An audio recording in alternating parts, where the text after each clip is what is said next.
One of the things that the Rose Review picked up on was that if female entrepreneurs had the same level of funding as our male counterparts, we would add 250 billion to the UK economy. So first of all, so glad to have you here with us participating in our She Leads campaign. Just to kick things off, get things started, can you tell me a little bit about your business, what inspired you to start your own business, and what were some of the initial challenges you faced while trying to initially build your brand? My business is called Keppel Leopard Creative. It is based in Manchester and it's a branding agency that specifically helps female entrepreneurs with their brand design and getting them up to that stage where they can be on the spotlight, but they can be themselves. They don't have to create their own personality or anything. It's very much empowering women to be themselves and putting themselves out there.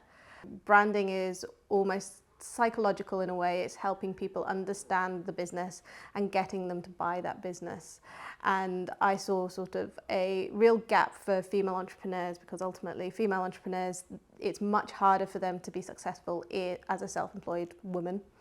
And branding is one of those things that you can use to your benefit in order to show yourself to be visible, to increase your marketing without increasing all of the budget and everything else that kind of goes along with it. A lot of my personal brand is just myself. I am very much, when I talk to my clients and when I talk to people about their personal brand, I don't say don't make things up because it's much harder to keep up that image up if it's not actually true to yourself. So when you do have a personal brand, you can actually do that, is that you are in control of that brand, so you can decide what you want to publicize and what things you need to keep private.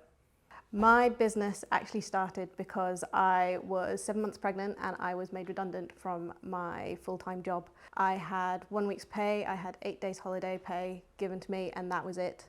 So on the Monday I was made redundant. By the Friday I thought, well, maybe I should start a business. So I had my youngest, then the pandemic hit. So in March 2020, everything kind of went into full-on lockdown, which was very fun. That first 3 to 6 months, you learn so much about yourself and you learn so much about your business as well and how you want to run your business and who you are. People who want to start their own business, they kind of go into their head and go, should I need to do it? Do I need to have everything 100% ready? And definitely not. I definitely did not have everything ready when I started my business. I didn't even have a brand when I started my business. There was nothing. So what were some of the challenges that you faced while starting your business? What was like the biggest hindrance for you, especially in regards to your gender being female? Do you feel like you experienced any biases towards that? Women still have that issue with climbing that career ladder, especially if they're like me who have children and they take a career break, then it's coming back into that industry. But I think there are a lot more voices out there that are talking about it and saying that we need to look at how women progress in careers, because ultimately women do also make up half of the workforce. When I see people, there has been a lot of female entrepreneurs that have just folded because there are multiple things happening. It's not just the finance of it. There's also family, there's personal life, there's all sorts of things that enter into female entrepreneurship. So if we have more female entrepreneurs, we have more CEOs, then we can have more voices in that area and ultimately bring more money into the UK as well.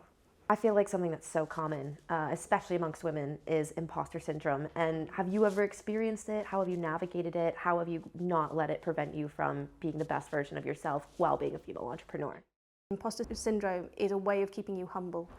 So it's a way of telling you that you don't know everything. And I am very much one of those people that is, every day is a learning day. Every day I am learning new things.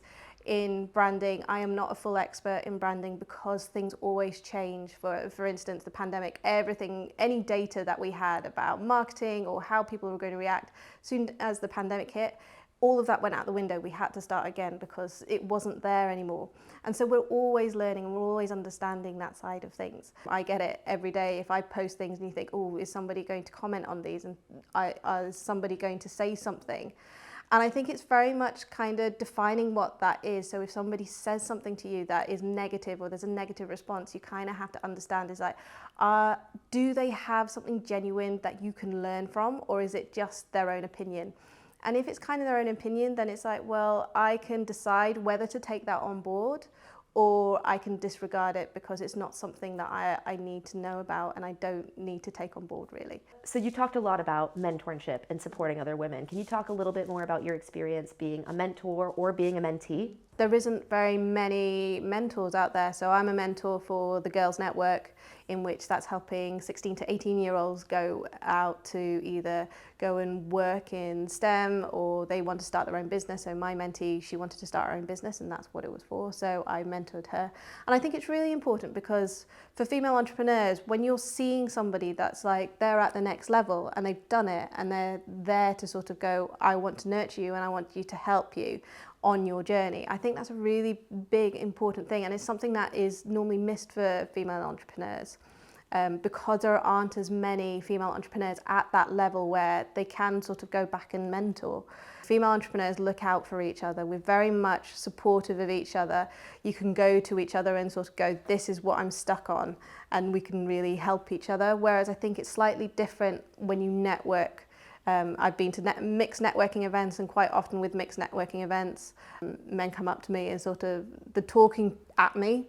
They're also trying to sell me something when I'm like, I've never met you before, and you're trying to sell me something, and you're not trying to get to know me. I think with female entrepreneurs, very much we're trying to get to know each other on a personal level, to kind of understanding each other before we kind of go into that side of things where we're trying to sell something. And they do say that people buy from people, so I think ultimately female entrepreneurs are much better at doing that. What sort of legacy do you hope to leave, not only with your business in general, but also with the She Leads campaign? What kind of impact do you want to have? So I hope to impact female entrepreneurs to invest in their branding and their brand design, because I think ultimately we need more female entrepreneurs. I think the last Alison Rose review said that only 2% of female entrepreneurs are successful in funding.